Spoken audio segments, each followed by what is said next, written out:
Pittsfield, Massachusetts, attended Berkshire Community College, Cheyney State University, University of Massachusetts, where he received a BA in American History, a Master's in Counseling, and a Doctorate in Instructional Leadership. He is Consulting Hypnotist and is certified by the state of Massachusetts as a social studies teacher and principal and counselor. Dr. Rasool has written and published 2 books of poetry, including A Breath of Life and 3 marriage workbooks, and has co-authored Words a Woman Needs. He is a track and field coach and an official and program manager with Willpower Consultants.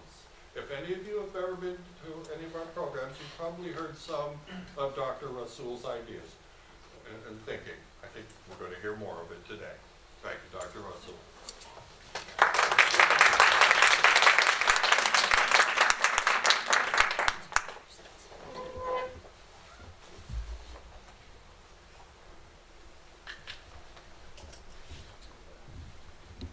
Peace be unto you all.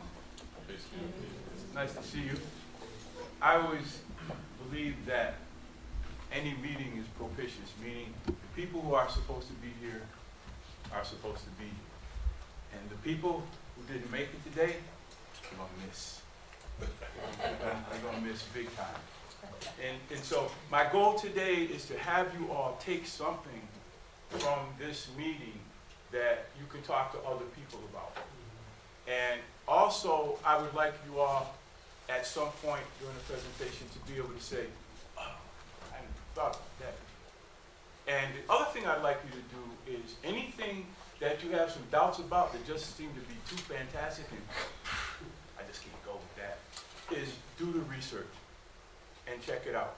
I had an experience in 1967 where a man challenged my beliefs, and it was hard. I mean, it took me about 3 weeks to recover. I couldn't sleep, I couldn't eat, because he said to me, don't you go to college? I said, yeah.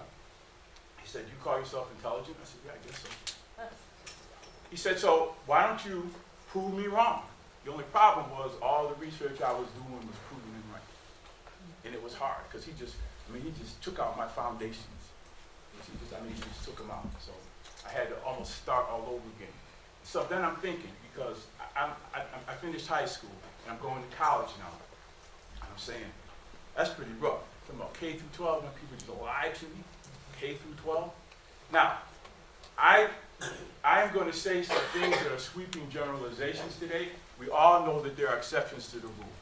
And one of the things I don't want anybody to think today is that I have negative feelings towards teaching, because I don't. My mother was a teacher. She was my first teacher. And I had some excellent teachers coming through school. But what I'm beginning to see now is there's a lot of folks that are teaching now, and I'm coming into contact with these folks because my granddaughter goes to Pathfinder.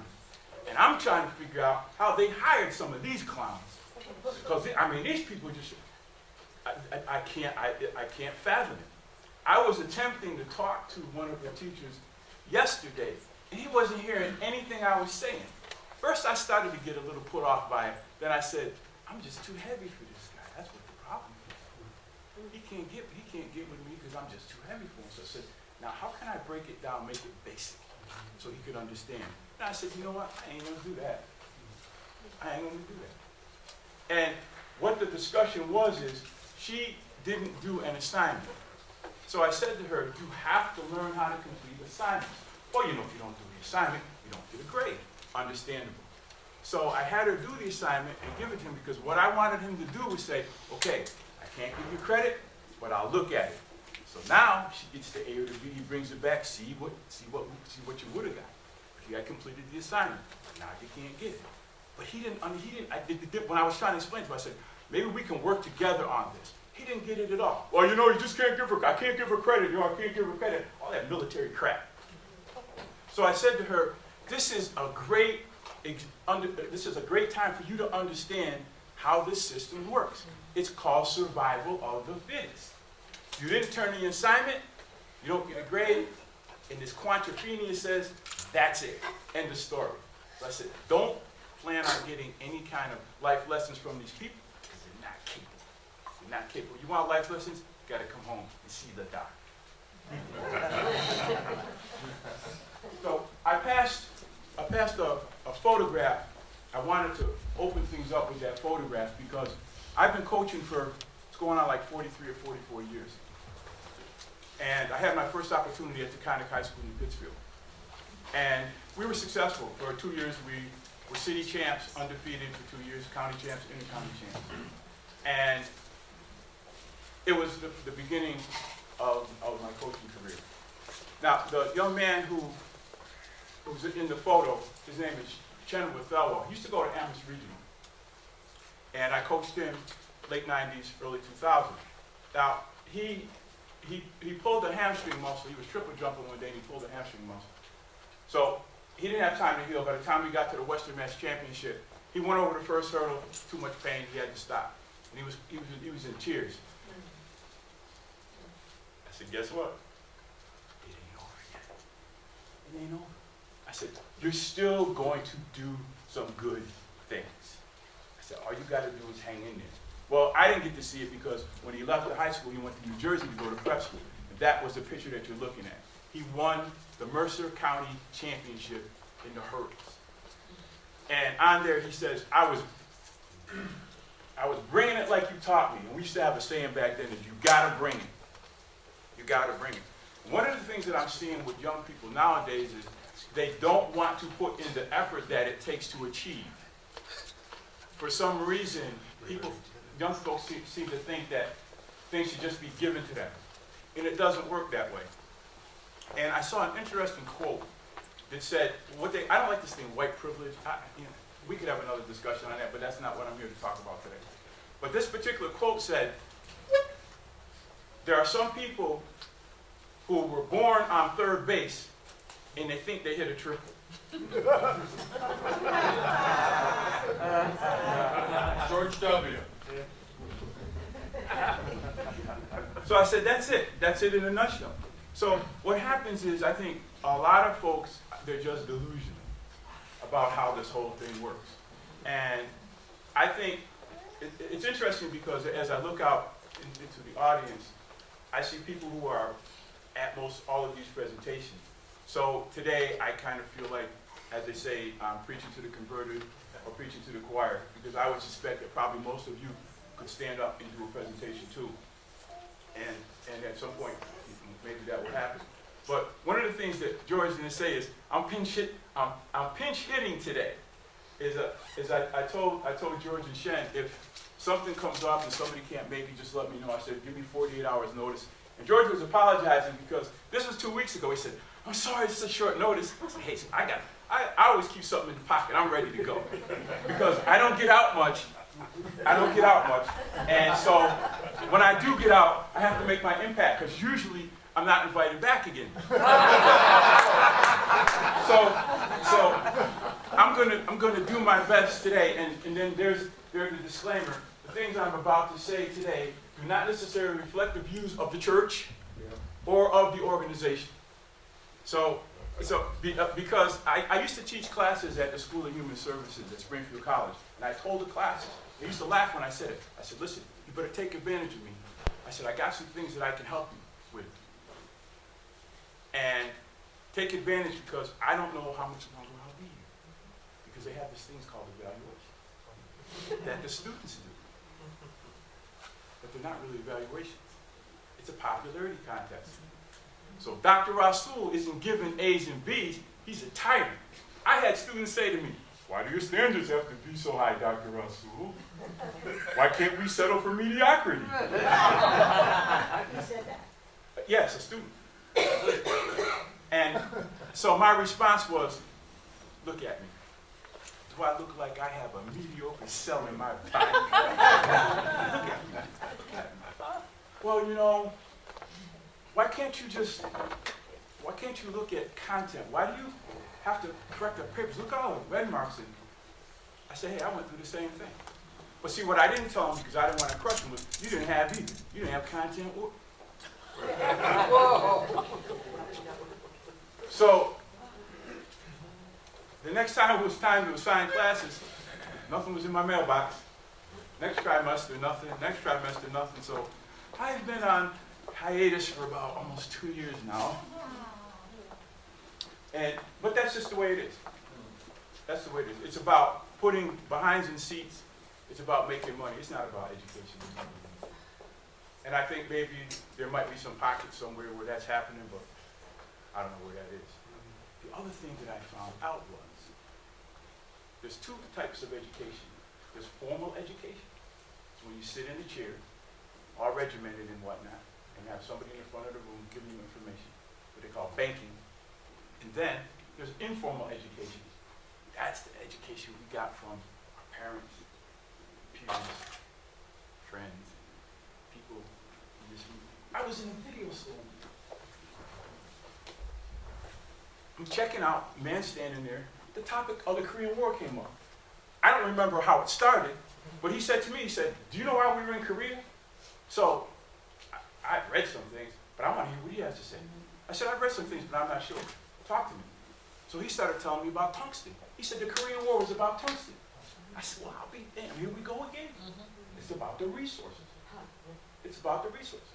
So I'm going to tell the leaders of some of these other countries about, listen, if you want to keep NATO out of your country, grow some collard greens, turnip greens. So until that becomes valuable, you're safe. You're safe. Because the stuff that's going on now, I mean, it's absolutely nuts. But one of the things that I also found is that most Americans don't know how to think. We don't know how to do analysis. We don't know how to conceptualize. And one of the reasons is because we sit in these schools and we get false information. My granddaughter had an assignment over the weekend. It's supposed to be about the what they call the African slave trade. Atlantic slave trade. Atlantic slave trade. We all know that right there is a misnomer. That's a misnomer right there. And I attempted to talk to the teacher about some other things, not something else, and he couldn't handle it. So he said, I'm using the criteria that the school board has okayed or sanctioned or whatever they do. We didn't want to talk to me. I said, listen, I'll come into your class. I'll present to the students. But but when they do that, now I understand. Now you're doing this crap intentional. This is intentional miseducation. You don't want these children to be able to think. And they have all of these high-sounding mission statements. We want our children to become international this, and we want them to grow, and stop with that mess. A bunch of mess. That ain't what's really going on. Okay, let's begin. Old school. Y'all remember this? How many y'all remember this? You know. Now, when those came down, I think that was signaling the end of an era.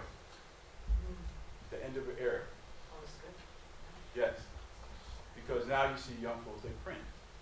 That's all they do. That's all they do. And they say you can tell someone's personality by how they write. See? So somebody who writes real small, they probably don't feel good about themselves based on the psychology. See? Now, one of the things we're going to talk about today is words, the importance of words.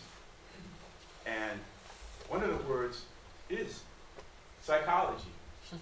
So what do they tell us in school? Psychology is the study of behavior. Okay, but let's look at the etymology. What's the etymology of the word? Psyche, which comes from kemet, su, and ki, which is soul, and then you have she. You have the feminine. And we all know that every soul that comes on the planet comes through the doorway of a woman. Got to be that way. So even in the word she is the word he, already built in. But what has happened in our Western society with its misogynation is we have put down the feminine principle. I mean, we just about crushed it. We just about crushed it. And what's happened is now we got chaos in the society because men are walking around here and they ain't got a clue. Too many of us ain't got a clue. I was talking to the track team the other day. Guys were fooling around and messing around. Teenagers. The girls are doing what they're supposed to do. I said, guys. I said, you know, in other countries, at 12 and 13, y'all starting to learn how to be responsible. Y'all seen Little House on the Prairie. And they was getting married, what, 15, 16? Had a farm, taking on responsibilities. In America, a young man can be a boy or be a fool till he's 35 and 40 years old, living at home. And no home training. No home training. They don't know how to talk to adults. They don't really have a clue of what's going on. I came from old school. I came through the 50s and the 60s. My grandfather was a Baptist minister, and my father was a disciplinarian. There was a lot of laughter in my house, but there were some things you absolutely didn't do. Now, in what's called black culture, there's a thing called the look, the glance. The glance. Y'all know what I'm talking about? The glance. That was when your mother was sitting over here, you was over here. You was over here messing around, she gave you the glance. And that meant you need to straighten up so I don't have to come over there. And you did. But every once in a while, there was one fool that wanted to challenge the glance. And then you had to wait till you got home. Then you had to go out in the back, get something off of one of them trees. And if it was too small, you had to go back out there and bring something in that was acceptable. And I grew up with a whole bunch of young men. We were raised that way. And none of us are brain dead. None of us were abused by our parents. None of us has ever been to jail or sold drugs or got a whole bunch of babies walking around with different minds. Because there was a moral imperative that we had being raised up. And I took a vow when I was 14. I said, I will never, ever do anything to break my parents' hearts. At 14. Because I saw how hard my father had to work to get what we had. He started working at General Electric for like $1 an hour way back when. And then because of the situation, they couldn't get a mortgage for the house because banks in Pittsfield wouldn't lend to folks with melanin. So they had to go to Springfield to get your mortgage. So they were dealing with that. And these are kind of like the little things people don't know. Because they say, well, why can't you raise yourself up by your bootstraps? Stop. We always used to say, if you pick yourself up by your bootstraps, you're going to follow you behind, right? So that doesn't even make any sense.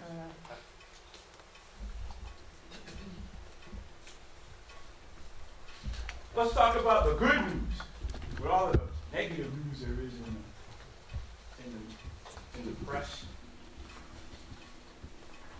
This young lady, she's getting ready to pursue her doctorate. She's only 16. You ain't gonna hear about this in the Greenfield Recorder. What did they say the workshop was going to be today? Racism in the school? That's not even it. We will touch on that, but as I was putting this together, I started thinking, there's a larger problem. Yeah, okay, racism, that's to be expected. You got a Eurocentric curriculum. But that's not the real problem. The real problem is this thing is finished. This school system is finished. They have brought communism in here, and they've installed it. They call it what? Common Core? Common Core. Had a meeting with my granddaughter's staff last year when she left 8th grade. I'm sitting with about 9 people in the room. And I'm saying, wow, no wonder we got the problems we have. Because the question I had was, why aren't you correcting her papers? If she has a run-on sentence, spelling, you're not making any corrections. Well, we really want to look at content, and self-esteem. Stop. Self-esteem. How's she going to feel? She needs to write a narrative for college, and they say, I'm sorry, well, we can't let you in because you have no subject-verb agreement here. You don't know the difference between a compound, complex sentence, simple sentence. So when they talk about going back to basics, they're spending billions of dollars on what they call education. But it's not happening. And then the lack of professionalism. One of the guidance counselors, which I think she was a guidance counselor, was sitting over here. She had shorts on. That's not professional. That's not appropriate. I'm saying, okay, you want to wear your shorts? Okay, but leave your cellulite home. I don't want to look at that. You're supposed to be a professional. And this is the other problem I have. When you go to these schools now, you can't tell the students from the teachers. Back in the day, ties, jackets for the men. Ladies, skirts. Looking very professional. So this young lady, when she was 6 years old, she was reading college books with understanding. She took an IQ test. She's 30 points over Mr. Hawkins, the scientist, Stephen Hawkins, and also, what was the other? Oh yeah, Albert Einstein. Hawking, thank you. Stephen Hawking, thank you. And Albert Einstein, 30 points over. So I guess that makes her some kind of brilliant, right? At 11, she graduated high school, then earned her bachelor's degree in psychology in 2013. She completed classes online as she was traveling for church events and leadership conferences. Now armed with her master's, Thessalonica hopes to help businesses learn how to prepare for upcoming trends and changes. So she wants to get her doctorate in aviation psychology. Aviation psychology. What exactly can Thessalonica do with aviation psychology? Her goal is to use it to determine whether pilots are dealing with issues that could have fatal consequences once the plane takes off. A topic that has been in the news lately. For her, it's a mix of two of her interests, business and psychology. So we wish her the best and see how everything turns out.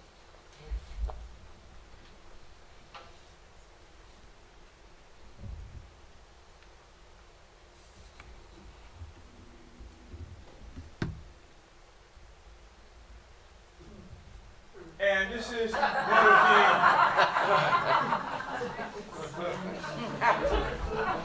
You don't write it too well. this young man here went to school, the same school my granddaughter went to. Now, now you see what's on the poster. Now look at him. He's just as happy as a mosquito in a blood bank. Look at him. He's just having a good time with his ignorant self.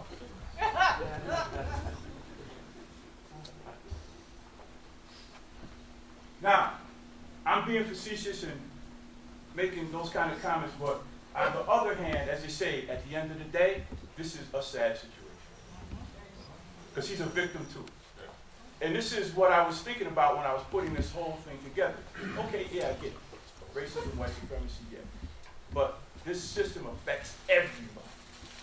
And that's what I was trying to explain to the social studies teacher. It's not just about my granddaughter, because she can come home to me.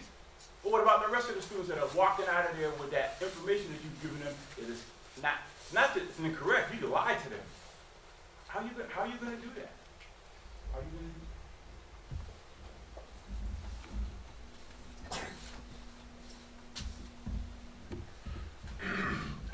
This is a quote by Martin Luther King.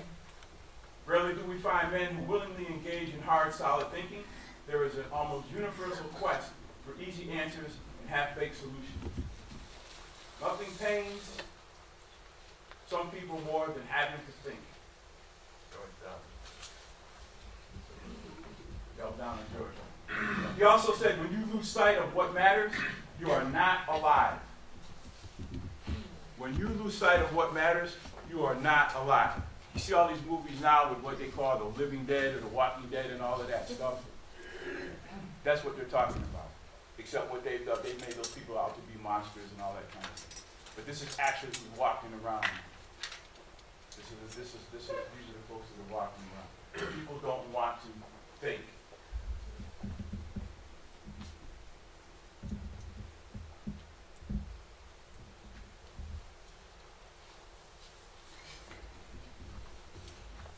Whoever controls the image and information of the past determines what and how future generations will think. Whoever controls the information and images of the present determines how those same people will view the past. George Orwell.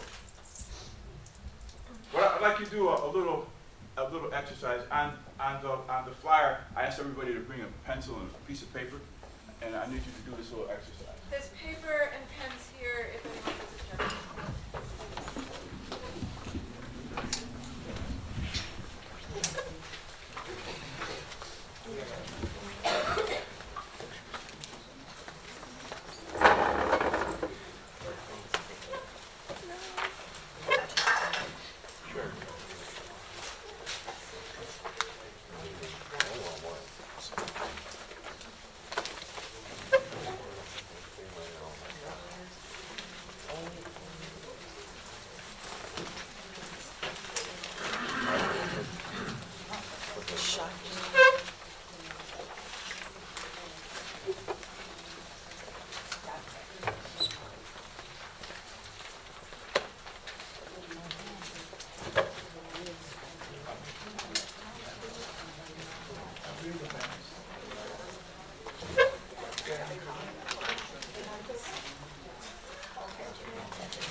So they're gonna be airing it again.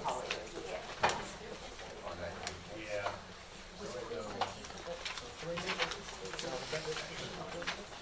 I didn't see either. I think she should have been in there. And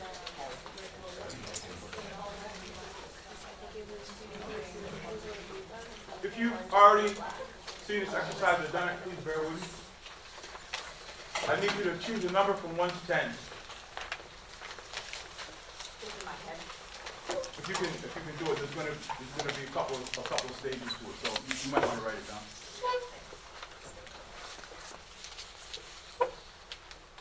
Choose a number from 1 to 10. Now multiply by 2.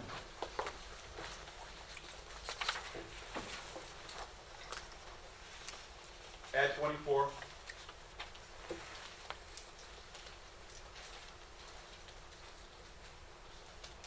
Divide by 2.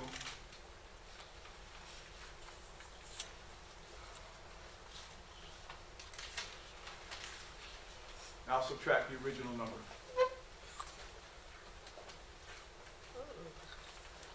Everybody's got 12.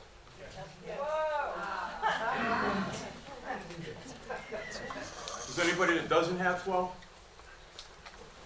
Now, since there's nobody in here that doesn't have 12, that means you all are good at following instructions. That means you're good at doing what you're told. So that means when you come, it's 12, you come out of 12th grade, you're ready to go out into the world because you are thoroughly brainwashed. You do what you have to do.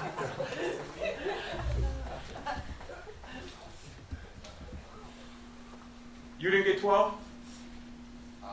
No, raise your hand. Raise your hand. Raise your hand. All right. Now, this young man didn't get 12. Now, this is great because I'm always hoping there's going to be one person that does it wrong because then I can make my point. This is the young man who decided to drop out because he had another idea on how to make better frosting, better cake, whatever it was. Now he's a billionaire. The rest of us, we stayed on the plantation picking academic cotton, and now we're working in a factory for somebody's business, making minimum wage.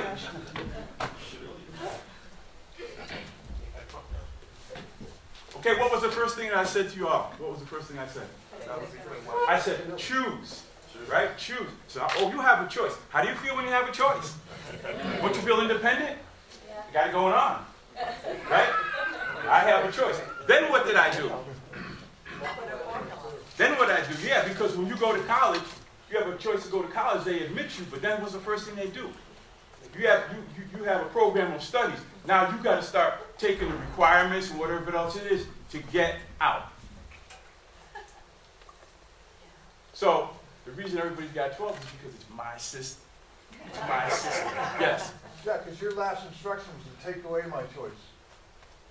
He said subtract my choice. Excellent point. Excellent point. Excellent. Yes.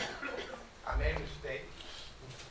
I divided 38 by 2 and I got 16. It should have been 19. Yes. So when I saw my mistake, I fixed it. I have 12 now. Yes. Yes. Yes. You decided to come back to school and finish the brainwashing. But see, when you said you made a mistake, isn't that what people say? Oh, you're a dropout. That's a mistake. Why didn't you finish up? No, I'm going to make money.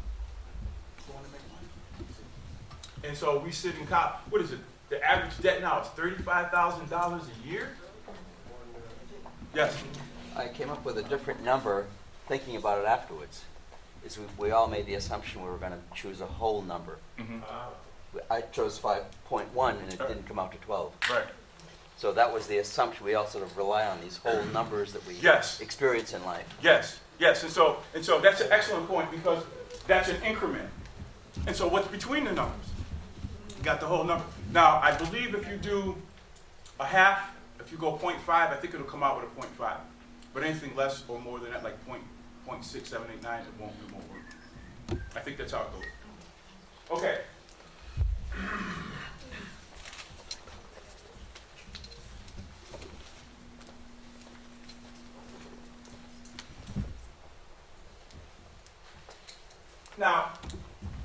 checked to see if this was accurate, and I was told that, or read that, it can't be validated that Confucius was actually the person who said this. So maybe if you all want to do some research, you can find out what the story is on that. But it's an interesting statement, because I'm thinking about how everybody now is talking about ISIS. But actually, if you've ever made a dollar sign, you're already looking at ISIS. We've been looking at ISIS for years. That's what the dollar sign is. You have the S with the two lines through it. It's two S's. It doubles the S. So actually, what you have is ISIS. That's the symbol for the goddess of Egypt. Now, the other thing I found out is the goddess of Egypt, Isis, she is the patron for the rich and powerful. She is the patron for the rich and the powerful. So I'm saying now, who would have put together something like Isis? Regular NASCAR watching, beer drinking Joe Blow? Or somebody who was in the halls of power?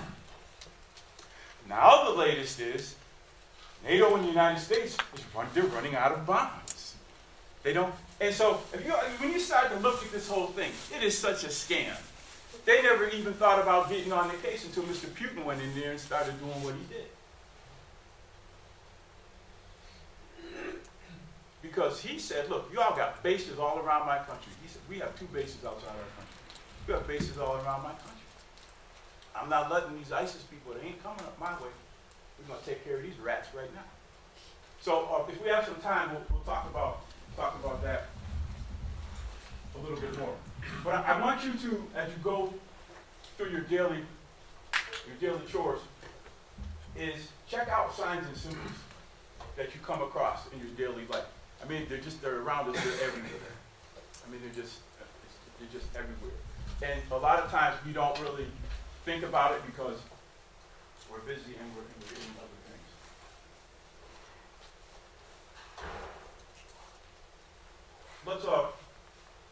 Let's look at that in a little bit more detail.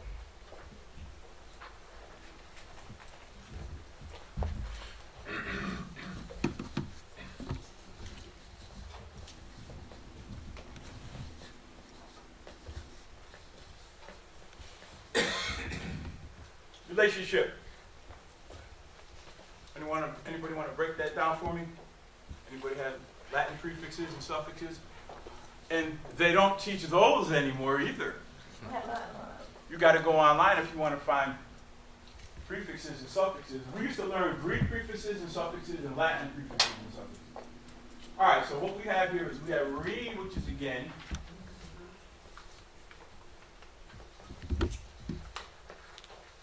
If you're late, you're not on time. Shun is action. And a ship is a boat. You already got it, right? Somebody missed the boat again. So I always say to people, do you have a relationship? Yeah, I have one. I said, well, put your hand down. You might not want to say that till we look at what the word means. So I saw this one day and I said, you know what? I think I'll start talking about a gravitational attraction rather than this relationship.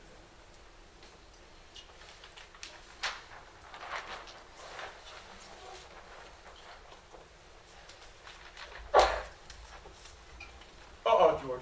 Oh, no, this is terrible. Yeah. Flip it upside down and use the back side. Use the back.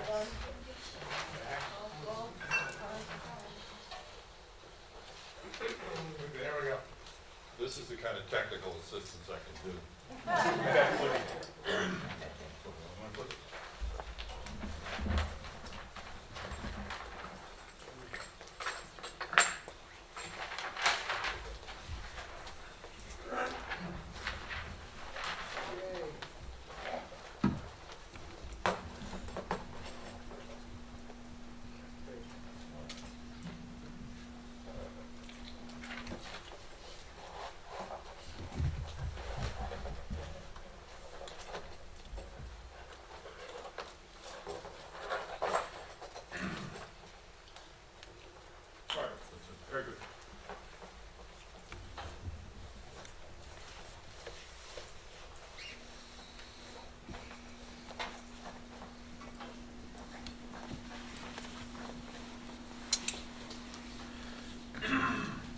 Significance.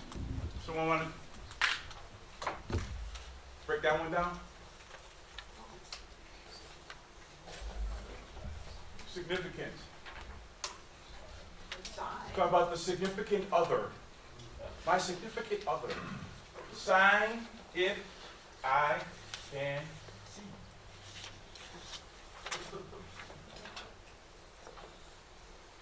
Sign if I can see. And so many times we miss the signs. My cousin's going through a divorce. He said, Mulazimuddin, he said everybody knew she was crazy except me. He said, why didn't you all tell me I shouldn't marry that woman? And everybody said, but you all look so happy together. We didn't want to rain on your parade. So now he got a, I don't know how much you're going to have to pay, but you're going to have to deal with that. But the sign was there. The sign was there. The apple doesn't fall too far from the tree. If the mother's fruit loops, you're probably going to, okay, right?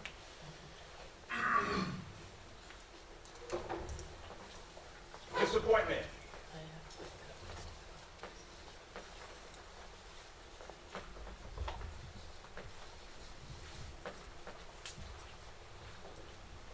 There's an ointment in the disappointment. Now this goes back to the photo of Cheyney at the prep school, because a year before that, he may have thought that his career was over. New environment, a new coach, and with the foundation that Coach Rasool helped him to get, he was able to find the ointment in the disappointment. So a lot of times things happen, and one morning my car wouldn't start. I was fussing, and then I said, I got a nerve being so ungrateful. I'm sitting in my driveway, and it won't start. What if I was out on the highway at 2 o'clock in the morning? Right. The way things are with the police now, DWB, driving while blind. Might not be good.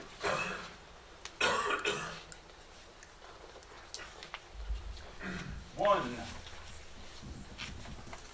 Now. And own.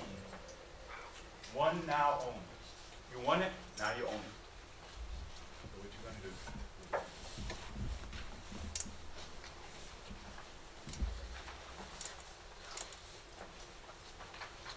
What is this? How do we pronounce this? We say you. Now, let's do mouse, pouch, couch.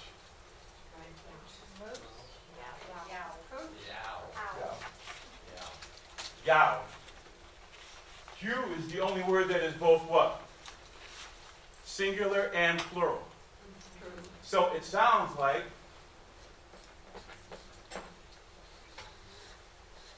and what is a you? A sheep. And what have we become? What do they call us now on the internet? Sheeple. We become sheeple. It's a setup. Always been a setup. I saw a young lady one day, she had a gold chain around her neck, and on the chain it said, bitch. Oh my gosh. Now, it wasn't in leather, it was in gold. It wasn't on a t-shirt, it was in gold. So I'm saying, I didn't want to approach her and say, what happened to you? For you to internalize this self-hatred to this point where you would gold plate your self-concept or negative self-concept. Now I saw another young lady, she had a t-shirt on, it was an application for a husband. I guess that's a little better.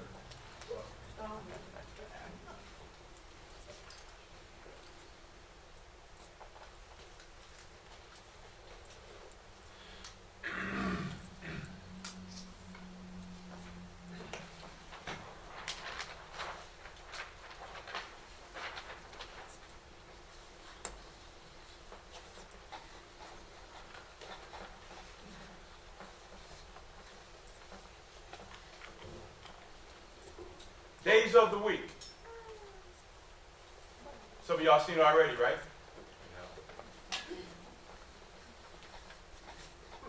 Oh, Oh, yeah. D-A-Z-E, days of the week. And for some folks, they don't need to be under the influences of alcohol to be in the days. Palmer High School had a meeting last Tuesday, and they wanted to talk about opiates. Opiates. Well, the difference between crack cocaine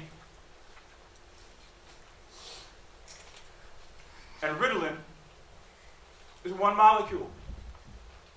So you want to talk about opiates and drugs this and drugs that, but nobody's talking about the pharmaceuticals. They're the ones that got the heroin epidemic going with Oxycontin. And I was talking to a friend of mine, he said he knew a lady that was on one of the boards of directors for one of the pharmaceuticals. She said their goal is to put every American on 2 pills. They want every American taking 2 pills. Now, so that's why I couldn't understand when I went to get a pre-op exam. The doctor said, are you taking any prescriptions? I said, no. And he asked me about 3 or 4 times. I said, I ain't taking nothing. Taking some supplement. Taking no pharmaceuticals. He couldn't get it through his head. Wow, this is one guy we didn't get yet. No. And if the good Lord's willing, you ain't either.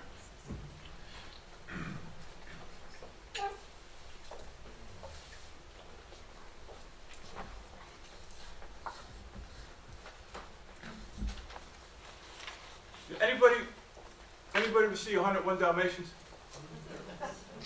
The villainess, remember what her name was? Cruella de Vil. Cruella de Vil. We were having a discussion of whether this would be an education workshop or would we talk about media, so we went with the education. Hopefully, I'll be able to come back in the future and we'll talk about media, because that is the second curriculum. The school is the first curriculum, the media, that's the second curriculum. My doctoral dissertation was on animated cartoons and how they affect the worldview of certain child viewers. And it was really interesting, the kind of things that I found. When I went to Springfield to do my research, I asked the person who was in charge of statistics, could I do my study? He wouldn't let me. He said no. And I said, why? I think it's very important. I said, because all of your cartoon heroes are animated cartoons, they're of European extraction. He said, well, heroes are pretty universal. I said, well, let me ask you this. I said, well, let's take all of them out. And I said, let's put in black, Puerto Rican, Mexicans, and everybody else, except for Europeans. Let's do that. And then he just looked at me with this blank stare. I said, yeah, all right. So, what is the devil? The devil is an evil, ill, lived. That's devil backwards. People. Evil, ill, lived people. Now, we live in a society that's putting the blur on what's evil and what's not. There's a whole lot of things that we were clear about in the 50s and 60s, but now it's blurred. Blurred. And it's amazing to me how we can watch the kind of things that we watch on TV and know the kind of things that are going on in the world, and nobody's raising their hand and saying, no, that's wrong. Because now the voice of reason is being screamed at. If you raise your hand and say, no, that's wrong, there's something wrong with you.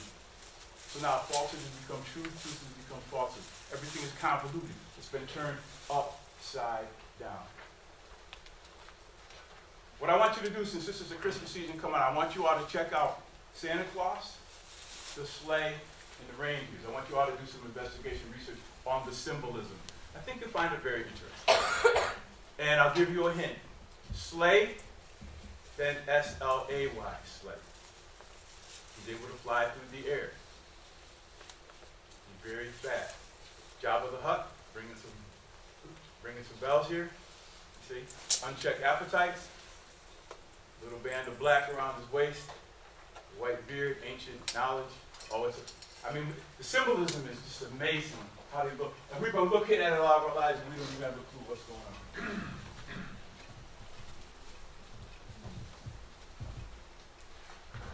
And last but not least,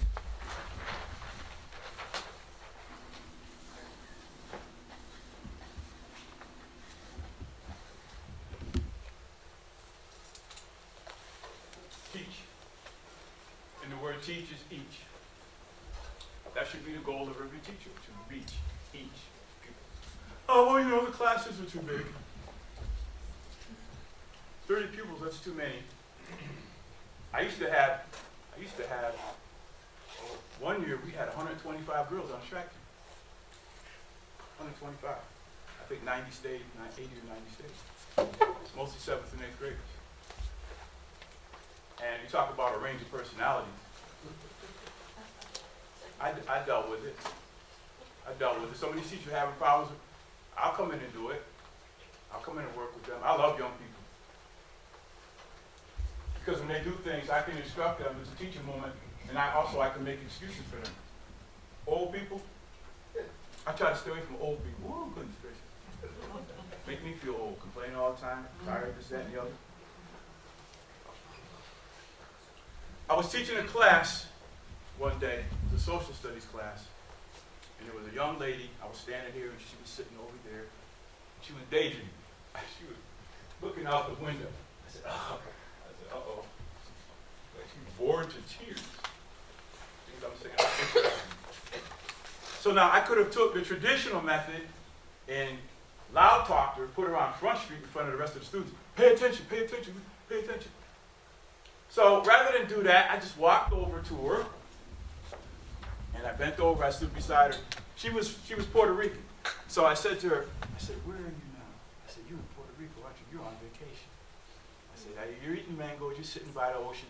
She started smiling. So then I said to her, when you get back to Bradley, you let us know when you join the class. And she was fine. She was fine. She came back. But if we understand the circadian rhythms and how the body works, you know that at certain times of the day, your energy level goes down. And the last thing you're thinking about is listening to what Dr. Rasool has to say, even if what he has to say is interesting. You want to hear it? Because you're having an energy drop. So we have to deal with that at the end of the day as coaches. Because students have been sitting up bored to tears all day long, and then they have to come to track practice and try to get it together. So 85% of coaching is motivation, and that's my job. I said, if you can just get here with your sweats on, I'll do the rest. Because I love coaching, and there's no way that I'm going to let you not do it. Last year we had 8 All-Americans. We had one of the relay teams was 3rd in the nation. 3rd in the nation. And I can't take all the credit. There was another young man who was involved in it. And he's got these folks being able to think outside of the state that we can compete nationally now. And so we've been having some real success. Let's take a 5-6 minute break. Everybody stand up, walk around, get something to drink.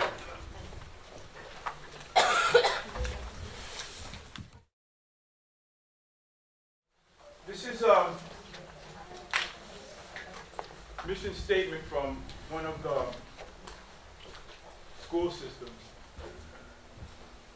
The mission of the public schools in active partnership with students, their families, individual citizens, and established groups within the community is to educate students to meet the challenges and responsibilities of a rapidly changing and diverse world.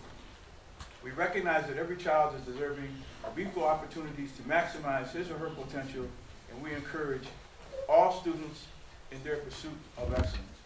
Now it says rapidly changing and diverse world, but when I look at the curriculum, it doesn't reflect that at all. It doesn't reflect that at all. And in some of the school systems, they're eliminating some of the languages. They used to teach German, Chinese, they're not teaching that anymore. And I guess Latin's supposed to go, Amherst Regional is supposed to go. I don't know if it's next year, they're not going to have that.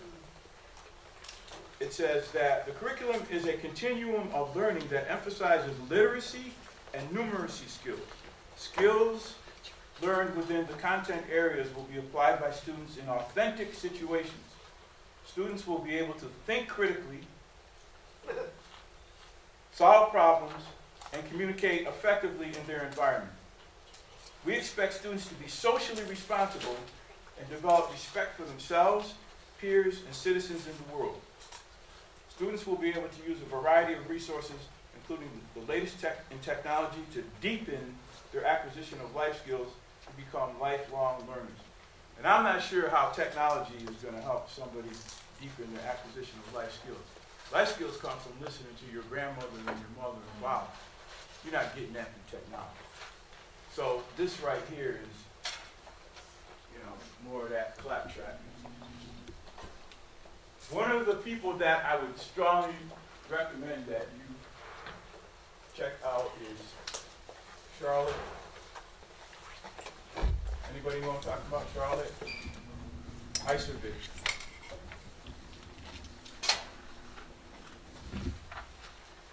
She has a book out called The Dumbing Down of American Education. Dumbing Down of American Education. You can see her on YouTube. She got a bunch of videos on YouTube. And she has one on Miseducation, part 1 and part 2.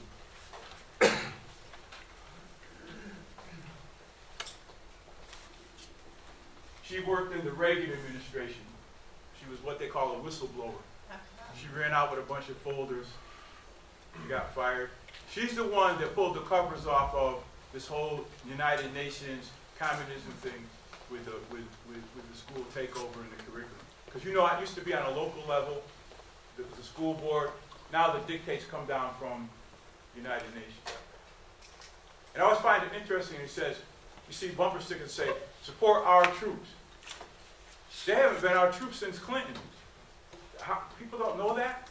They're the UN troops now.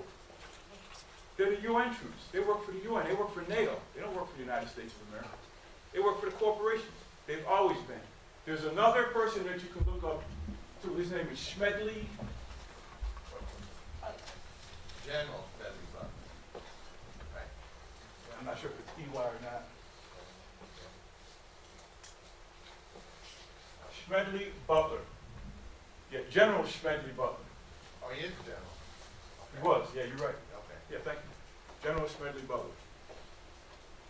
He said that every place he ever went for what was called the United States, this was in the 30s, it was to overthrow a government for the corporation. He said we were hitmen. Yes. He wrote War is a Racket. It's really good. Yes. War is a racket. You can go online. You can see the article online. Just type in "war is a racket." Yes, sir. But I also want to point out a group of businessmen called the American Liberty League, ALL, all. Yes.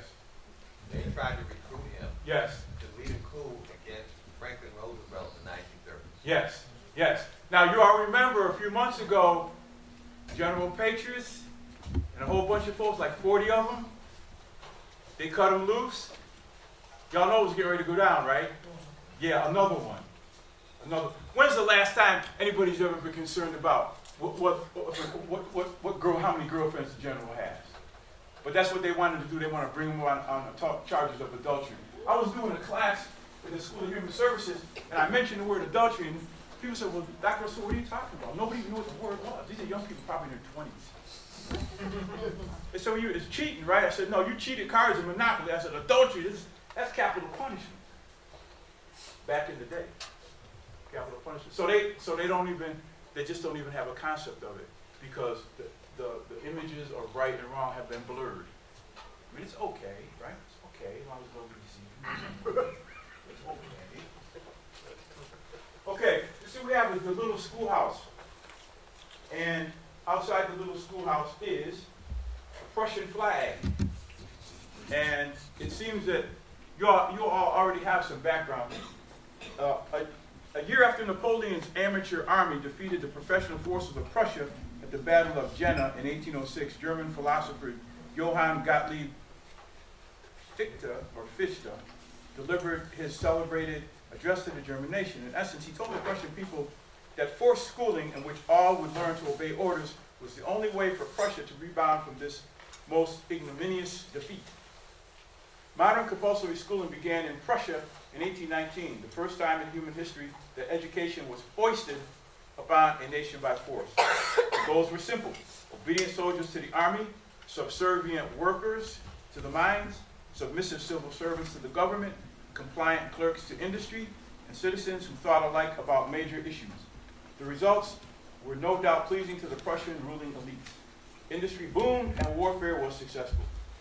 In Prussia, the Volksschule educated 92% of the children. Its purpose was not to develop the intellect, but to socialize the children in obedience and subordination. Only 8% of children were schooled in real Schulen. For the masses, intellectual development was seen as the major contributing factor causing armies to lose battles. So you can't be thinking for yourself. You've got to fall in line. How did Prussian-style compulsory education make its way to America? Thousands of young men from important American families went to Prussia in the 19th century and brought home PhD degrees, a credential that was then unknown in the States. Eventually, those with PhDs assumed the highest positions in government and academia, effectively closing such opportunities to those lacking the degree. Almost all the founders of American schooling had made the pilgrimage to Germany. Many, most notably Horace Mann, in his legendary Seventh Report in 1844, extolled the virtues of the Teutonic methods.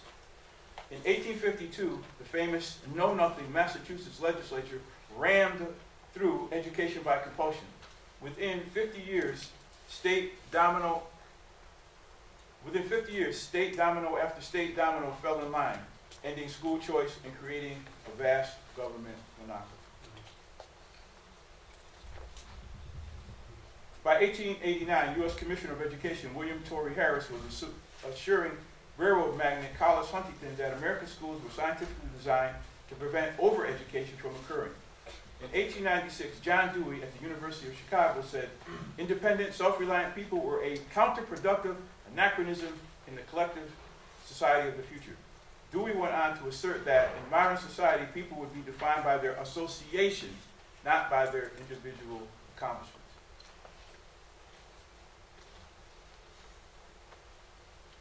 And so, with all of the credentials I have, I go to apply for a job and they tell me I'm overqualified. Now, you all heard the list of certifications that I have. I don't like to say I'm certified because, it has that other kind of connotation. Right, exactly. But I have those on paper, but I have not paid my tax on them, so they're not valid. When I was growing up, my mother used to say, you go get an education because they can't take it from you. Yes, Dad didn't know that they were going to tax it. They can tax it. So you have to renew your certification every 4 years. But Naima, how much did it cost to renew each one? $100. Yeah, it's $100. So you see, how many I got. So that's almost 5 bills. Almost $500 I had to pay. You see? And then you get certified, and then they won't let you do your job. I had a job as a truant officer. Well, not truant, but because people in ambulance, there's no truancy, it's attendance problems. So I was called to do the job, and I got my certification, and then I was too aggressive, so they changed the job description to a master's in social work. So now I'm out of the job. Well, what happened was, one of the principals of the school called me to go look for some students who weren't coming to school. But they always happened to be Puerto Rican or black students. So I said to my wife, I said, something's wrong here. So I said to her, let me see, what's happening with the Colgate kids? They go in school or what? So I started checking the attendance rosters for all the schools, elementary, middle, high school. Looks like the Colgate kids ain't going to school either. But that was a no-no. I was supposed to be a pit bull and go where he told me to go. Don't you be trying to do nothing on your own, boy. That ain't what we paid you to do. So now people are cranky with me because there's this black man knocking on doors on the other side of town. Why isn't your son or daughter coming to school? And so I said to my wife, I won't be working there anymore. So if I was a college football coach, she'd be making sure we had the boxes, cardboard boxes, because you know college coaches, they get fired, they be moving around. You gotta tell your wife, you get the boxes, be moving again.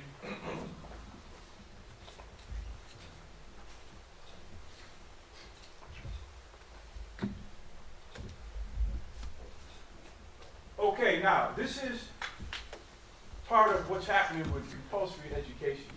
Now, these folks here, these young people, what do you see that they have in common? Do you see what they have in common? What is it? Their hair, yes. What about their hair? It's not good looking to go to school. It's natural. Yeah. It's natural. African American natural hair. Yes. So, this young man, his name is Jalen Broussard. This is 2014. His teacher called his mother to tell her he couldn't return to school until he cut his hair.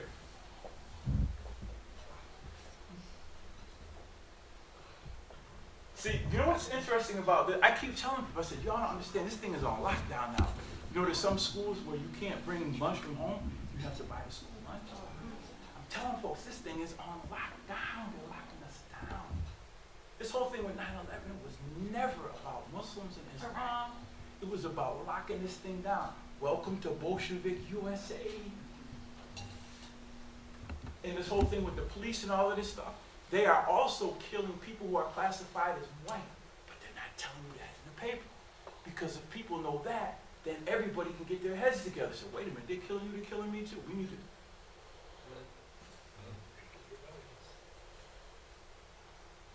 So you know when they get bold enough to shoot dogs, something's up. Okay, the second, this young lady right here got her lips poked out. Before receiving some major backlash, an Ohio charter school with a 26% black population attempted to ban Afro puffs in small twisted braids in 2013. This, the young lady on the right-hand side, 2013, Faith Christian Academy gave 12-year-old Vanessa Van Dyke a week to cut her natural hair to be expelled because it was described as a distraction. Fortunately, Van Dyke was able to remain in school without cutting or straightening her hair after administrators changed their minds. What made them change their mind? Yeah, or the lawyer must have gotten involved. Parents got involved. You see the expression on her mother's face, she ain't having it. And then finally, a Louisiana school district kicked a student who practices the Rastafarian faith out of school for wearing dreadlocks in 2014. He was able to return after the American Civil Liberties Union came to his defense.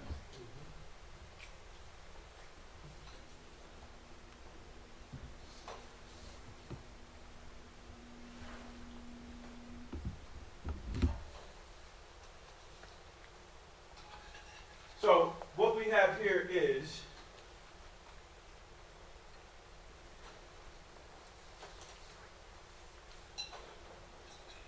a failure to communicate.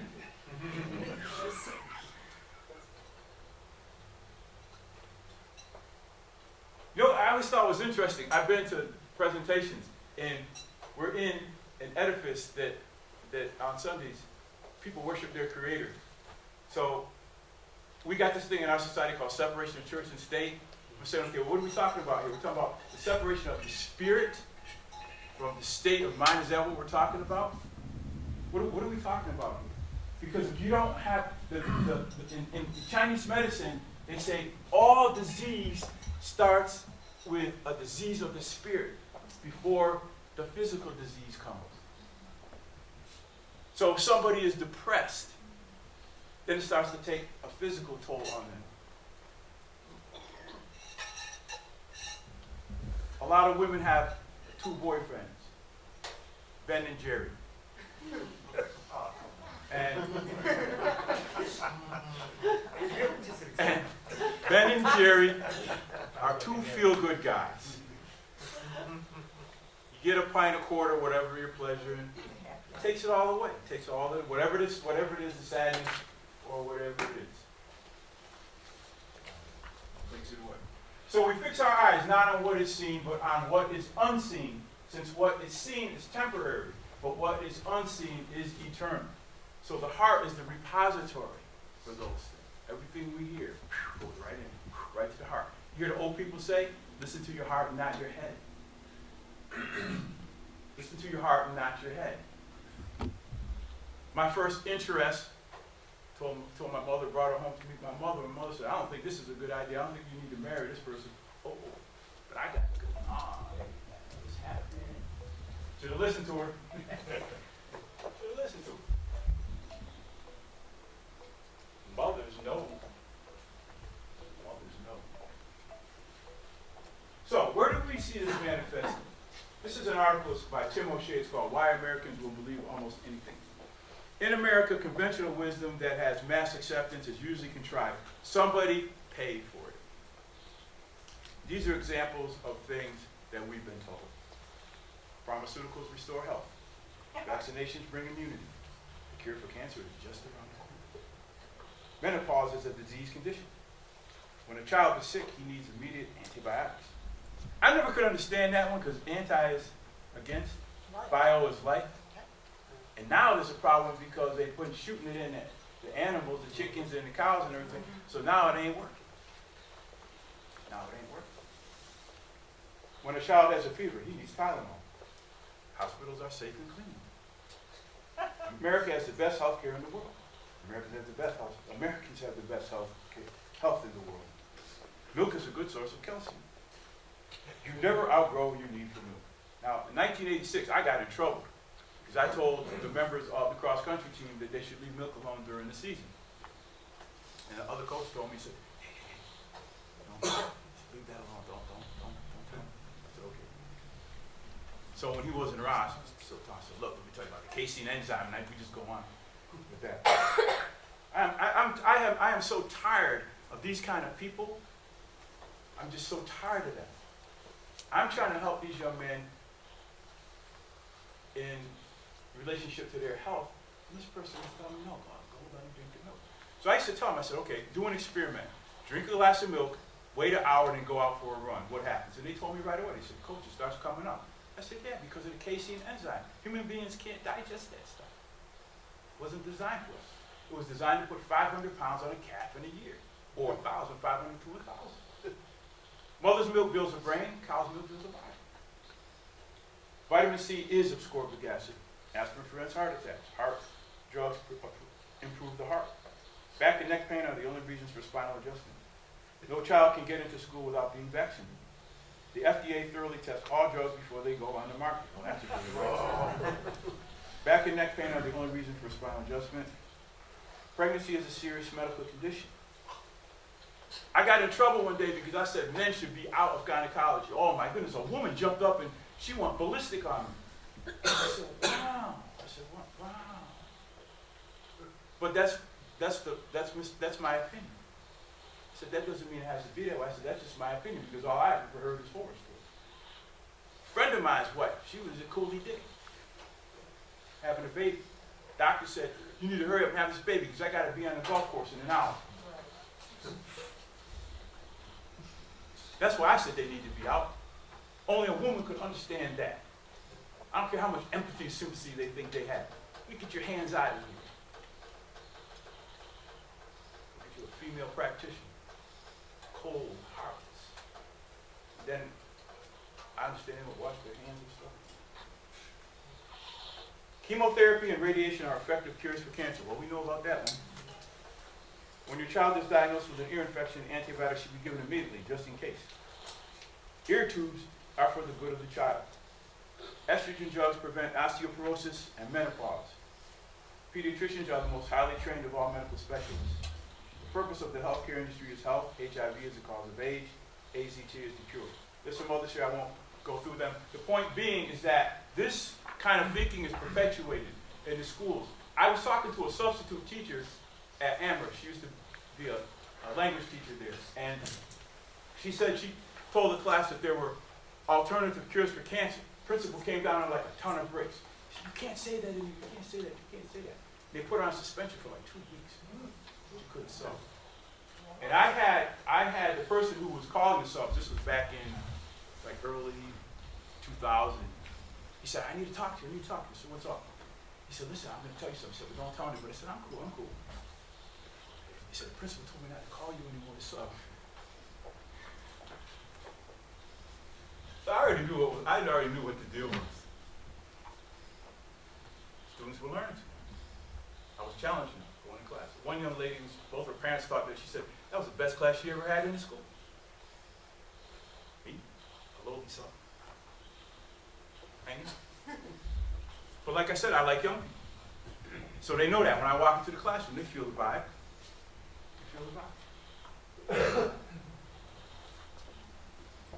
Okay. This is John Gatto. Y'all know who John Gatto is? He was a Teacher of the Year in 1990. And the name of this article is Why Schools Don't Educate. You can get it online. You can get it online.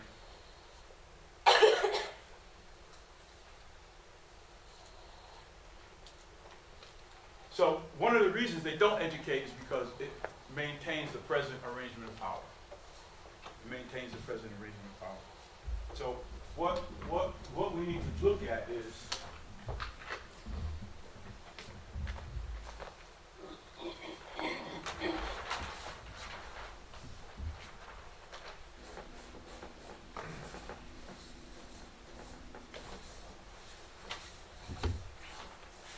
what is it?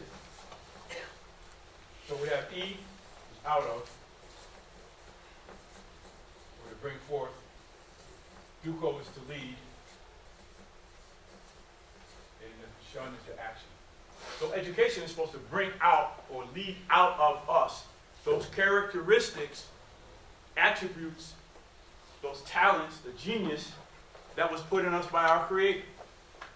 Seed was planted, crop grows, harvest the fruit. Harvest the fruit. So my question is a system, the way it's set up, is it capable? Can it do this? They use the word education, but it's a euphemism. It's high science. Oh, well, this is what we do. But that's not what you really do. It's not really education. It's indoctrination. It's indoctrination. Can I prove it? Yes, because I have volunteered in several different schools to go to social studies classes and talk about different topics, but I don't get called, and I don't expect to. But I have offered, and so now the folks are under indictment to do something about the situation.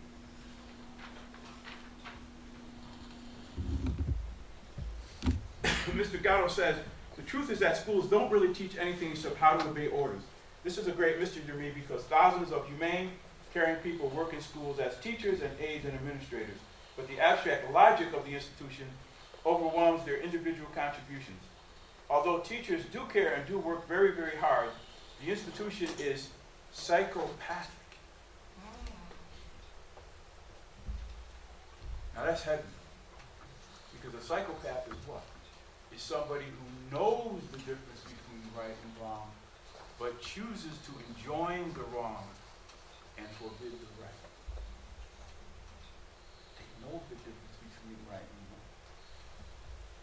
And I really feel bad for a lot of the teachers because I believe they have good intentions. They really want to make a difference. But then when you get inside, they're saying, you can't say this, you can't say that, you can't say this, you can't say that. This is what I want you to do. Follow the script. Bless you. And that's like my granddaughter's social studies teacher. He's following the script. He can't deviate.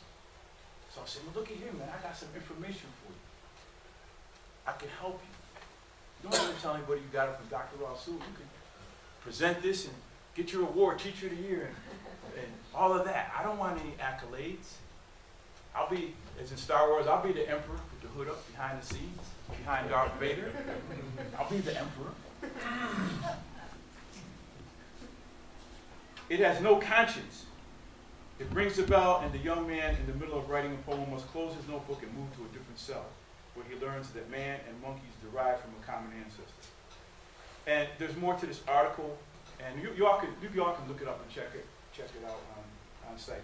One of the things that's interesting, when Mel Motel was here, she was talking about the school to prison pipeline, and I raised my hand and I said, how about the prison to prison pipeline? Because that's what the schools have become, with the teachers as the guards, and the principal is the warden. And then it really hit me one day because they give what they call tickets in school if you do something wrong. That's prison talk. They give tickets in prison. It's the same system. And then when you look at the way the buildings are designed.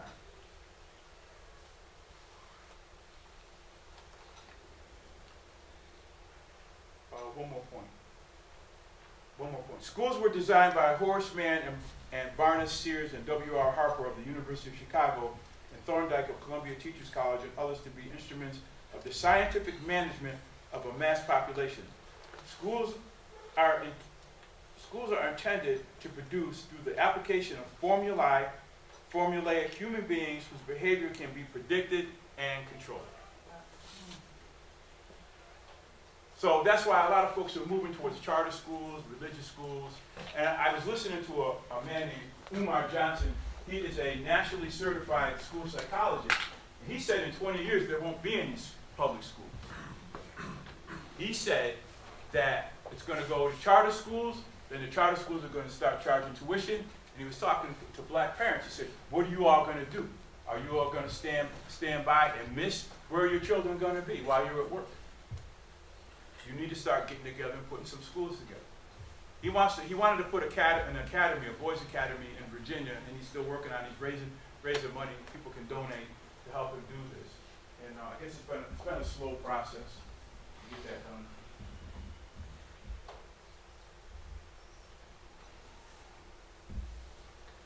done.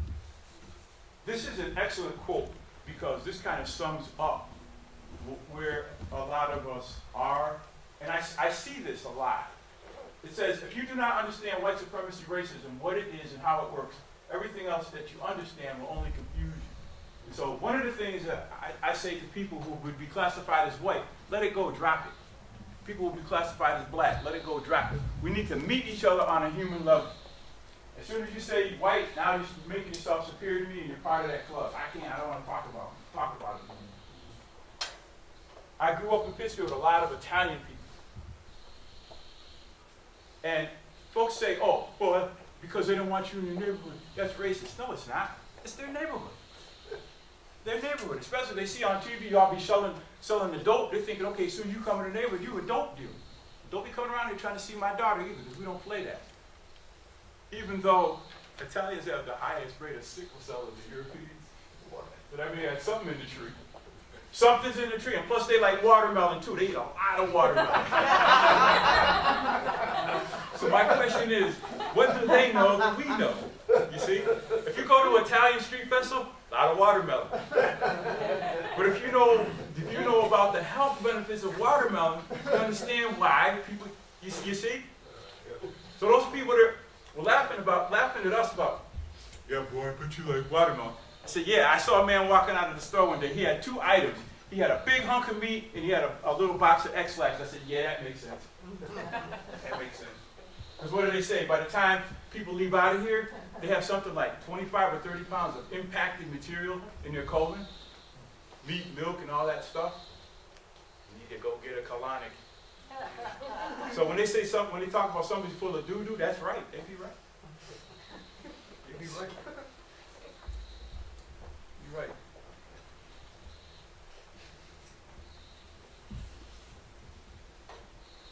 So, if you do not understand white supremacy, what it is and how it works, anything else you understand will go into confusion. So, what we have is people who are supposed to be prominent thinkers who gave us the foundation for our society. So, if it's in a book, that means it's true. That means it's true. Unless you're a scientist. Because if there is something that they found isn't true, what do they call it? It's a paradigm shift. It's not a lie. It's a paradigm shift. So we lost the planet Pluto. Yes, sir. Can I make a comment about that? Go ahead. Okay. This is my opinion, Yes. all right? I no longer believe that a person is racist automatically just because they identify as white Right. or even do or say things that can be considered racist. The reason why is because I believe that racism is a societal, institutional, structural entity. Right. And what we do in our society is we protect that structural, societal, institutional entity by restricting our discussions on race to the individual actions of individual people and Right. culprits, and it gets scapegoated. Right. And the conversation never gets to the institutional structure of racism. Yeah. And so there's tons and tons of discussions about what this person did Right. or said, whether it's using words or symbols or some kind of action. Yeah. And we never ever think about the real problem is the system. Right. And this is what's good about what's happening here in Greenfield. Because I had gotten to the point where I didn't even want to be bothered anymore. And I told my wife, I said, there's a group in Greenfield, they're talking about mass apology for slavery. I said, wow, at least that's a start. I said, so let me stop sitting around talking about, well, how come nobody's doing this, I said, so let me go see what's going on. So I started coming to the presentation. And this is like an oasis in Western Mass. I understand now there's some things going on in Amherst too, but that should be expected. Since that's an academic community with the 5 college and all that, that should just be a given. They should be further ahead than they are. But again, it's like you were saying, it's not about individuals, it's a system. So what we've been conditioned to do is you'll see people who protect the system. They're protected because they're getting some benefit. Now I'm talking about people who are classified as black, because what they are is you have the colonizer up here, and then you have that administrative group. Those are the people we used to call Uncle Toms or Coons. They work for the betterment of the system. So this is good what you just brought up, because this is my next point. This is the following is a list of comments made by some of history's most renowned thinkers on the views of African people. So this lays the foundation for that system. So yes, the system is the system, but somebody had to lay that foundation. And then these people they all come off as scientists. Arnold Toynbee said, when we classify mankind by color, the only one of the primary races which has not made a creative contribution to any of our 21 civilizations is the black race. And so you still hear this on the internet, right? People say, well, like with the indigenous people, well, they wasn't doing anything with the land anyway. Yeah, but the water was clean. Water was clean. You see? But so unless civilization is defined the way Europeans define it, then it's not civilization. And we beg to differ. David Hume, the philosopher, said, I am apt to suspect the Negroes to be naturally inferior to the white. There never was a civilized nation of any other complexion than white, nor even any individual eminent either in action or speculation, not indigenous manufacturers amongst them, nor arts or sciences. We didn't do nothing. We didn't do nothing. There's a book called They Came Before Columbus by Ivan Van Sertima, a good book to check out. Talks about how Africans were smelting steel, not iron, but steel, way back in the day. Way back in the day. John Burgess, he was a scholar, he said, a black skin means membership in a race of men which never created a civilization of any kind. There is something natural in the subordination of an inferior race, even to the point of enslavement of the inferior race. There's your justification for the slavery. Richard Burton, explorer and writer. The study of the Negro is the study of man's rudimentary mind. He would appear rather a degeneracy from the civilized man than a savage rising to the very first step, were it not for his total incapacity for improvement. So we can't even improve. We should supposed to sit somewhere and dry up and die and blow away, turn to dust. Benjamin Franklin, scientist. Why increase the sons of Africa by planting them in America, where we have so fair an opportunity, by excluding all blacks and tawnies, or increasing the lovely white and red? See, they keep talking like we came here from somewhere. It's only 8%. We were already here.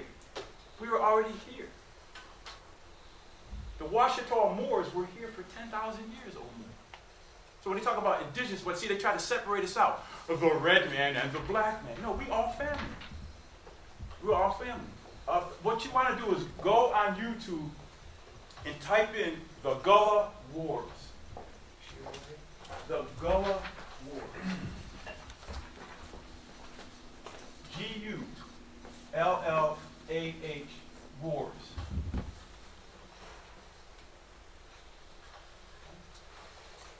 Complimentary Benzema. I got an email from her one day and she said, "Doctor, maybe this is something you can use." And I said, "Hey, yes, yes." And Benzema's giving discounts today for everybody that stayed. Some people left. They missed.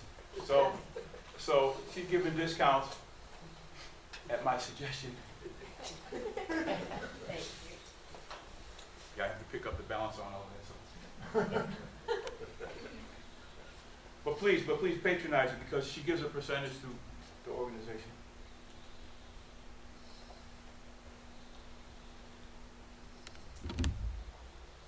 Thomas Jefferson said, "I advanced it, therefore, as a suspicion only that the blacks, whether originally a distinct race or made distinct by time or circumstance, are inferior to the whites in the endowments of both body and mind."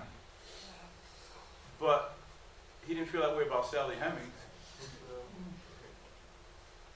They said she blew his mind. She left for a little while, so he almost had a breakdown. She dropped a hammer on that rascal. Blew his mind. Abraham Lincoln, president, said, "There is a physical difference between the white and the black races which I believe will forever forbid the two races living together. While they do remain together, there must be the position of superior and inferior. And I, as much as any man, am in favor of having the superior position assigned to the white race." Wow. And you see, I don't fault him for this. Because you know what they called him? They called him, as they say, the N-word. Because of his swarthy complexion. They say he has something in the tree. So the Creator knows best about that. Naomi said that he did.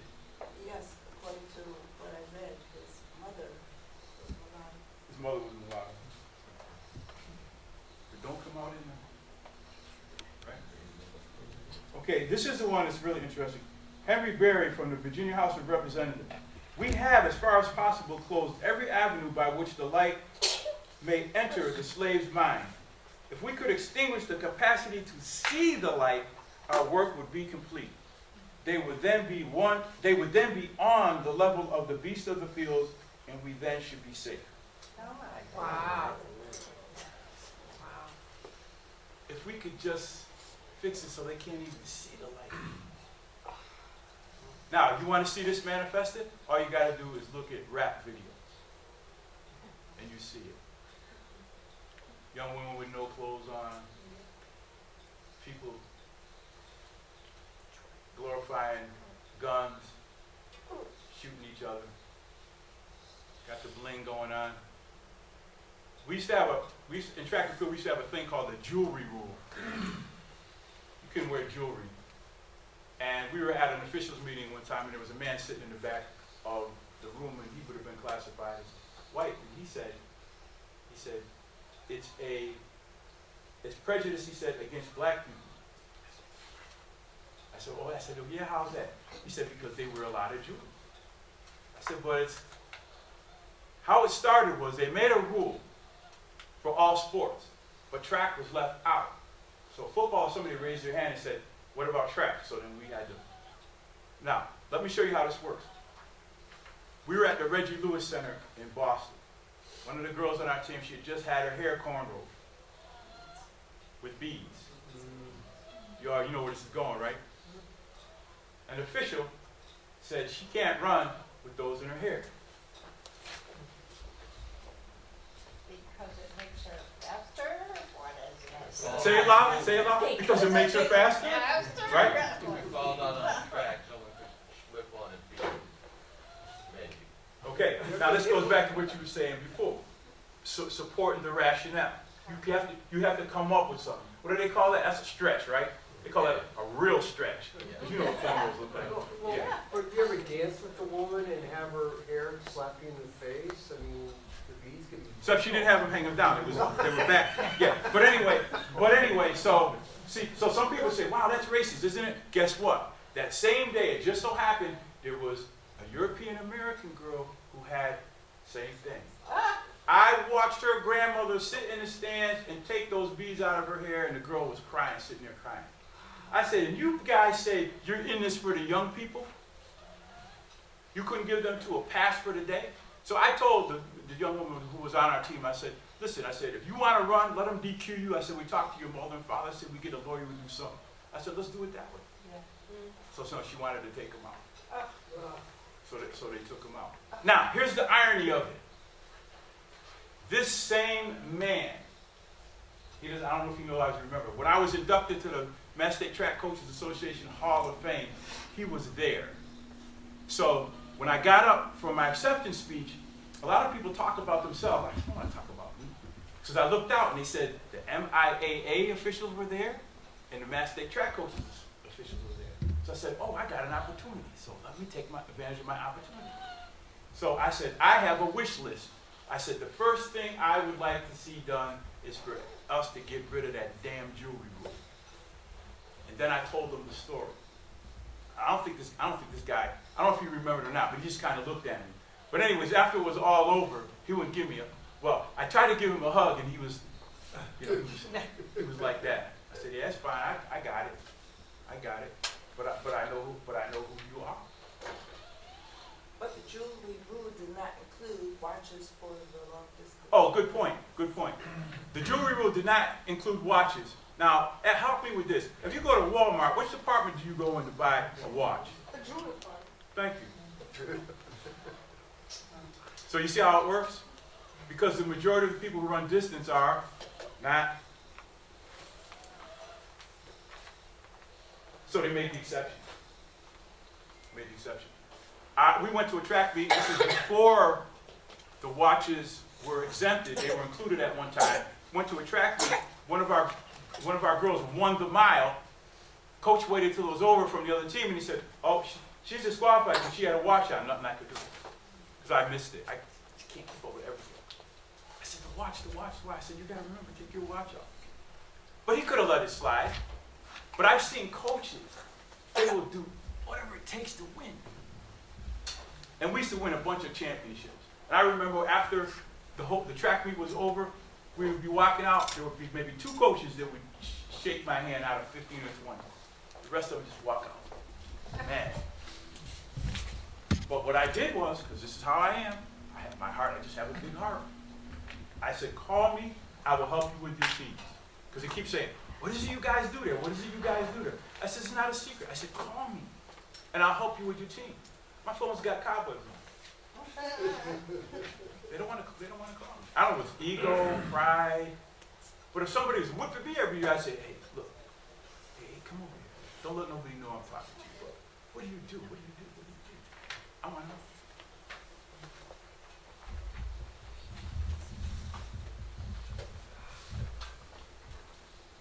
Okay, it's 5 minutes of noon. Does anybody have any questions, comments? Yes. I got one for you, back to the script, and I'm curious your view about the script going to the top, specifically what said president is running this country right now. Do you believe he's following a script at this point? Oh yes, definitely. And it's interesting how they set this whole thing up, because I can make statements about, I can say things about it, but if somebody who's classified as white does, then they come up as racist. Oh, I've been charged with that. Even if what you're saying is true. If you say, doesn't matter who you are, but especially if you're classified as white, if you say, well, wait a minute now, he talked all this stuff about hope and all of these things he said he was going to do, like close down Guantanamo. He ain't lived up to none of the things he said. Now, you can't say somebody's racist behind that, because it's true. I told my wife when I saw him campaigning, if you've ever been to New York, somebody will walk up to you and open their coat like this and they got watches inside, like they're hot watches. Hey, you want to buy a watch? Then when the policeman comes by, they show him the peddler's license, see? It's a scam. So I told my wife, I said, this guy, what's his name? Barack Obama? I said, he reminds me of them hot wash people. I said, I wouldn't believe nothing he says. And you know what happened to Jones Rivers, right?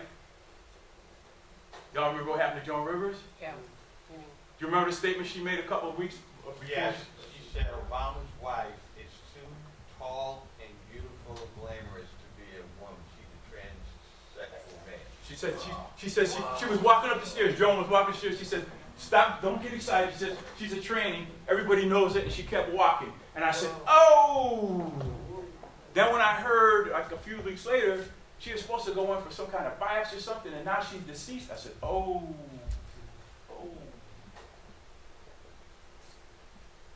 So I mean, that's a whole other, that's a whole other discussion.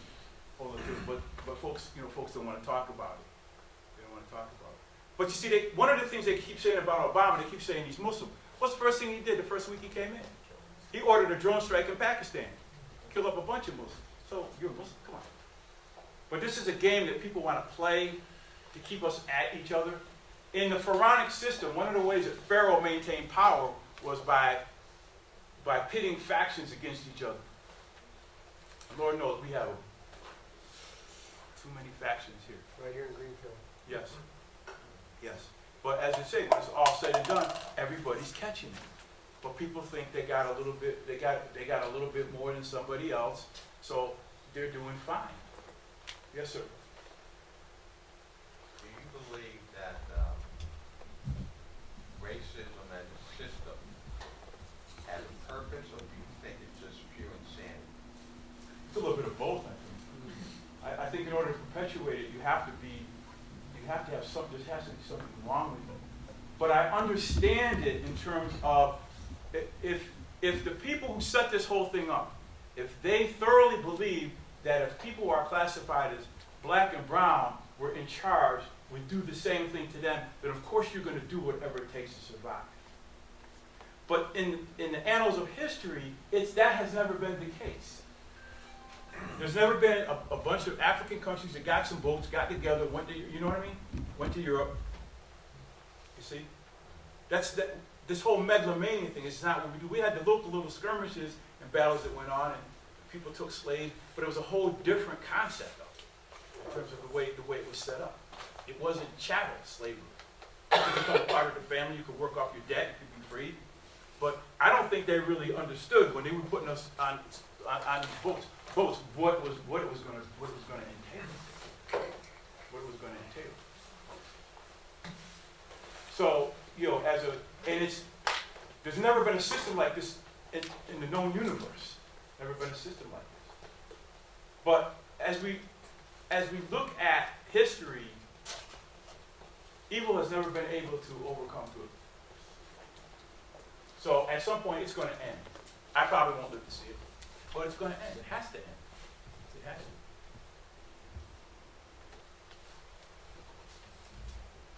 Anything else? Comments?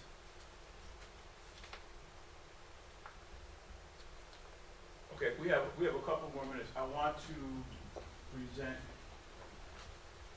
this little pamphlet to you. It's called Urban America Goals and Problems, Subcommittee on Urban Affairs of the Joint Committee, Congress of the United States. Superintendent of Documents, U.S. Government Printing Office. It's created pursuant to Section 5A of Public Law 304, the 79th Congress. Now, it lists all of the people who are involved, the House of Representatives and the Senate. And then it's got economists. Now, under economists, it says Donald A. Webster. And beside his name, in parentheses, they have minority. Why do you think they did that?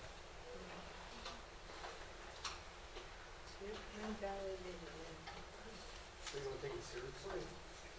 Okay, so they will take it seriously. We're going to say, go ahead. Validation. Validation? Yeah. There is about 18 or 20 people involved in this. And then another 8. So there's about close to 30-something people involved in this. If you're sending out memos that you don't want the black man to read, you have to know if he is or not. So they put minority. They flagged them. They flagged them. Okay. They flagged them. Now, this was, I think it was like late 60s. To increase density in a rat population and maintain healthy specimens, put them in boxes so they can't see each other, clean their cages, and give them enough to eat. Then you can pile them in boxes up as many stories as you wish. Note, caged animals become stupid from states of flux, boredom, confusion, which is a risky price to pay for our super filing system of these people. Of these people. We just went from rats to people. So if you're driving through the Bronx and you see Co-op City, that's what you're looking at. Or the Robert Taylor homes in Chicago. And Cabrini Green, I think they tore one of those down, I can't remember which one. The creation of such ideas, principles will require the combined effort of many diverse specialists, all working secretly, closely together on a massive scale. A coterie of experts. Now check this out. City planners, architects, engineers, economists, law enforcement specialists, traffic, transportation experts, educators, lawyers, social workers, political scientists, psychologists, anthropologists, ethologists, and preachers. That's everybody. And they all went through the public school system, went to college to become these folks. It is absolutely essential to us that we learn more about how to complete the maximum, the minimum, and the density of the Negro enclaves that make up our cities. Through a process of taming, most higher organisms, including Negro men, can be squeezed into a given area, provided that they constantly have minimum amount of food provided for them, and they are made to feel safe, and their aggressions are under control. However, if men are made fearful of each other, fear resurrects the fright reaction. Fear plus overcrowding produces panic, thus creating an explosive awareness of their need for more land. We cannot allow this to happen. Land will not be allowed them. That, as we all know, is the most precious of all values. Our policy must be to entertain, compromise, maximum community control, and financing in their sinks, but no aware or awakening to the true values.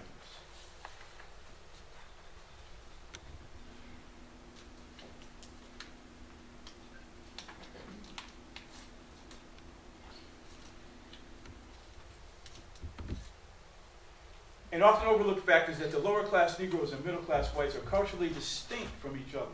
Now I want to stop right there because this causes problems, this cultural distinction. There were two men at Amherst Regional. One was a soccer coach at Amherst College, the other one was a soccer coach at Amherst. They were sitting in the stands one day. The high school coach said to the college coach, he was talking about a young lady on the soccer field. They were watching them play. He said, "She's nice." Now, if you understand what would be called black culture or African American culture, you know what he was saying. Had nothing to do with sex. He wasn't talking about, I'd like to get next to a high school girl. I know this man. His daughter was on the team.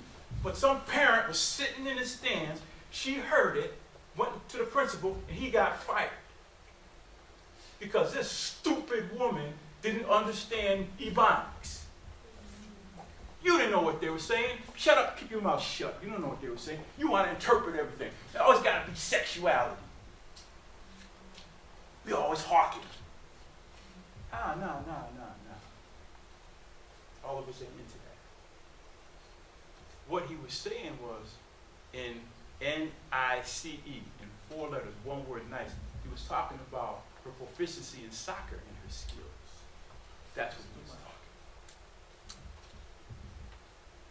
This woman took it to another place. He lost his job.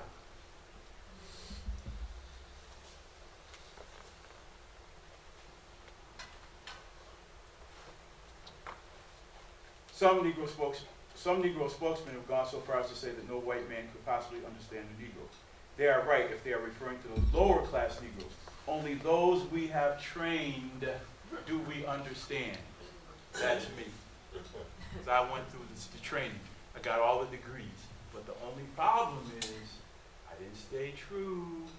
Boy, we gave you that degree. Why can't you act right? But I got to tell the truth. Well, you're going to pay the price behind that. Because you know what the price is?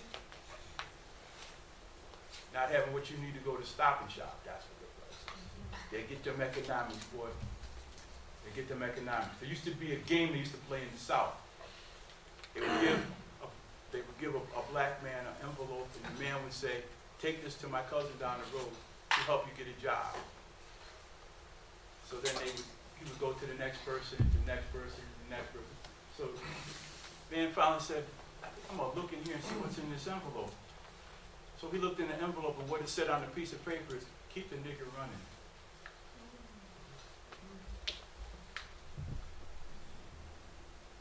So when we talk about Black Lives Matter, this is my last thought. And we're here till 12:30, so if you want to have a discussion, get together and talk. But when we talk about Black Lives Matter, it seems that it only matters when a person classified as white who's a policeman is brutalizing or killing somebody who's not. And I think we who will be classified as black in the community, we need to begin to do work on the community. Because the Black Lives Matter, we get the dope out of our communities. We would do something about the school system. We would do something about the abortion rate. From what I understand, the statistics say it's 1,800 a day. 1,800 a day, according to Umar Johnson, the psychologist. So we have work to do too. So it's not always about pointing fingers, oh, white supremacy, white supremacy. Yeah, that's a given. But we have things that we need to do.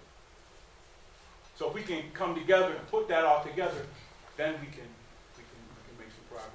But I think what happens is, and I've seen it here in some of the meetings, because I know there are people who want to say things, but I think they're kind of afraid because somebody might crack. You know, but if I'm here, we're going to talk about it. Now the discussion, I think that at some point that will happen. The discussion that you all were talking about on anti-Semitism.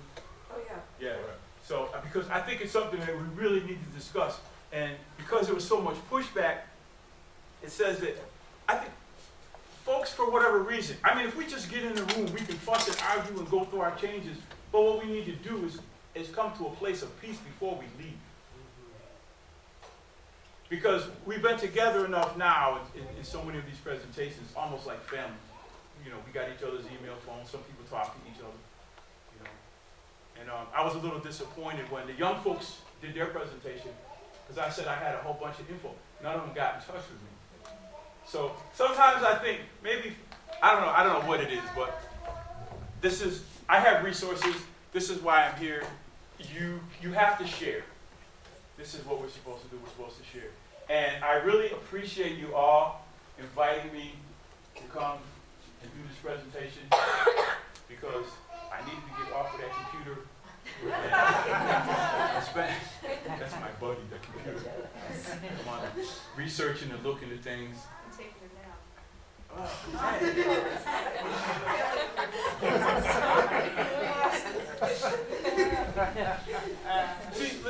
See, but that was good. You know, that's a lesson. Because for the next presentation, I'm going to leave her home, see?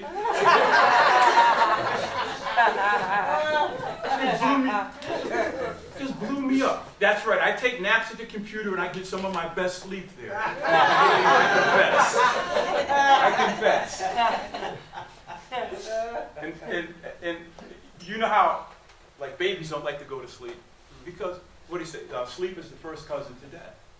They don't want to go back. They just came out. I say, we're out here now, we want to. And it's a beautiful thing, because I tell the young folks who run track, I said, if you had the attitude of babies, because you'll see a baby will be reaching for that toy, couldn't quite get to it, passed out, went to sleep, reaching for that toy. I said, we need to have that same desire and stick-to-itiveness to reach for those goals. And you may fall asleep, but wake up, hopefully you'll still be. Because opportunity does knock, but we got to answer the door. We have to answer the door. So hopefully, the will of the Creator, we'll meet again. We'll do the one on media, because that one's all the way live. It's a great presentation. So I want to thank you very much. We still have some more time. If you all have a discussion,